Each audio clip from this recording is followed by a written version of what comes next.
কুমিল্লায় ফ্যাসিস্ট হাসিনা পতনের বর্ষপূর্তি উপলক্ষে বিজয় র্যালি ও সমাবেশ অনুষ্ঠিত হয়েছে। বিস্তারিত দেখুন রাজু আহমেদ মজুমদারের পাঠানো তথ্য ও ভিডিওতে।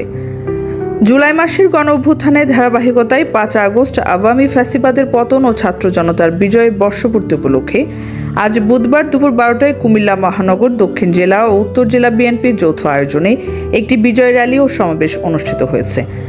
অনুষ্ঠানে প্রধান অতিথি হিসেবে উপস্থিত ছিলেন বিএনপির জাতীয় স্থায়ী কমিটির সদস্য ডাক্তার AZM জাহিদ হোসেন। বিশেষ অতিথি হিসেবে বক্তব্য রাখেন বিএনপির কেন্দ্রীয় নেতা হাজী আমিনুর রশিদ ইয়াসিন। সমাবেশে সভাপতিত্ব করেন কুমিল্লা দক্ষিণ জেলা বিএনপির আহ্বায়ক জাকারিয়া তাহের সুমন। এ সময় আরও উপস্থিত ছিলেন বিএনপির জাতীয় নির্বাহী কমিটির সাংগঠনিক সম্পাদক অধ্যক্ষ সেলিম ভুইয়া, মহানগর বিএনপি এবং দক্ষিণ জেলা বিএনপির নেতৃবৃন্দ। বক্তারা বলেন, জনগণের ঐক্য ও ছাত্র যুবকদের দৃঢ় ভূমিকার ফলে এই ফ্যাসিস্ট সরকারের পতন নিশ্চিত হয়েছে।